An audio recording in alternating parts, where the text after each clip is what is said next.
Assalamualaikum warahmatullahi wabarakatuh.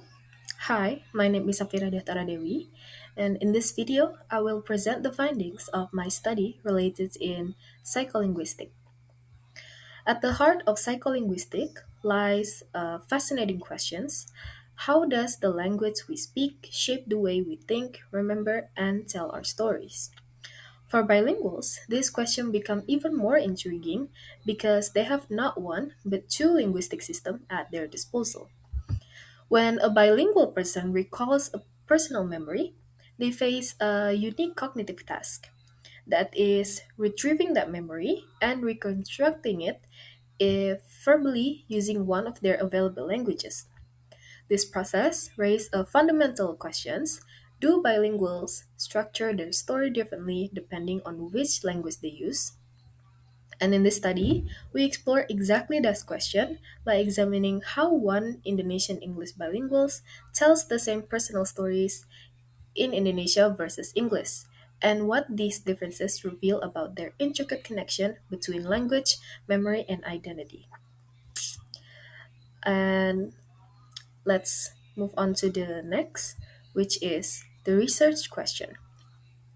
The research question guiding the study was how does an Indonesian English bilingual structure her personal narratives differently when telling the same story in Indonesian versus English?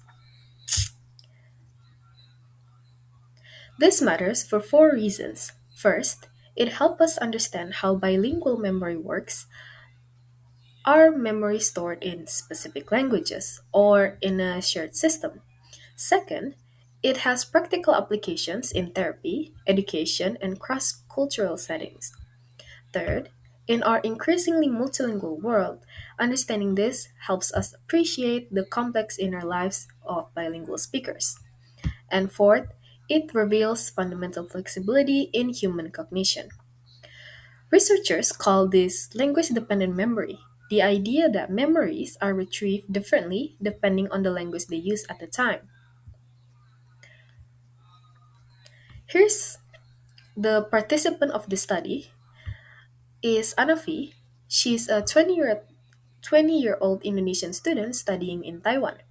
She speaks both Indonesian and English fluently, and in this study, we asked her a simple question. Tell us the same personal story, first in Indonesian, then in English. And here's how we did it. Anafi selected three personal photographs that memory that were meaningful to her. First photo was a cultural performance at her university auditorium in Taiwan, where she watched a play about an Indonesian historical figure. Photo 2 is a trip to Sun Moon Lake in Taiwan with her church friend. And the third photo is a fun photo booth session with her high school friends back in Indonesia.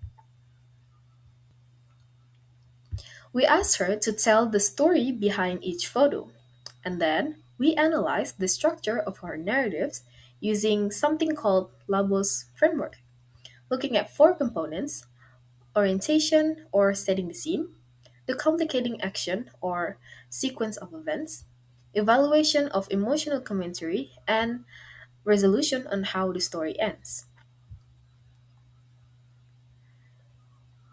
And here's where it gets interesting. When Anafi talked about her Taiwan memories, photo 1 and 2, she naturally told them in English.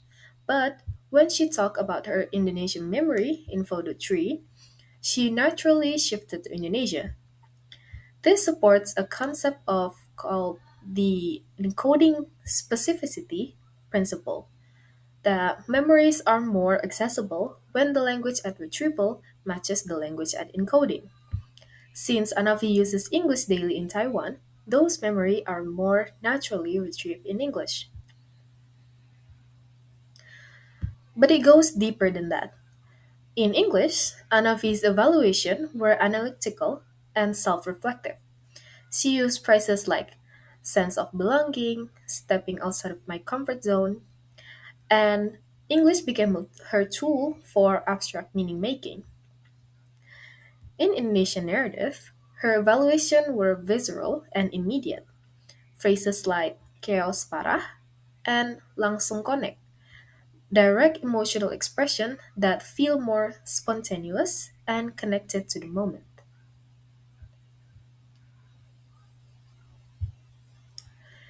Even the grammar of each language shape her storytelling. English required tense marking, which forced her to be chronologically precise, and she tracks hour, temperatures, and exact sequences. Indonesian uses aspect-based system, which allowed for more flexible time expression, freeing the mental space for emotional and relational details instead. This difference isn't just linguistic, it's cognitive. The grammatical demands of each language direct attention to different aspects of experience. So, what does this all mean?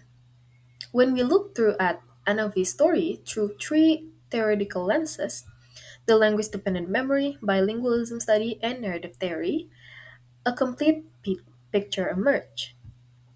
Anovi's bilingual autobiographical memory isn't just a cognitive storage system.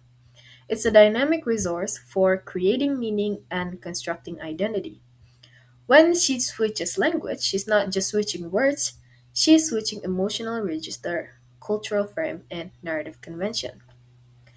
As researcher Sorokina notes, bilinguals may have a unique memory advantage for events that integrate both linguistic systems. The importance of this study is that it contributes to some aspect. These studies for Indonesian English bilinguals is an understudied language pair. And this study also uses real personal memory and not artificial stimuli. It employs qualitative structural analysis and not just counting details. It also has practical implication, which is mental health professionals working with bilingual clients and educator teaching multilingual studies and understanding the immigrant experience. So, in conclusion, in an increasingly multilingual world, understanding this phenomenon helps us appreciate the rich, complex inner lives of bilingual speaker. Anavi doesn't just speak two languages, she lives in two worlds of meaning, memory, and identity.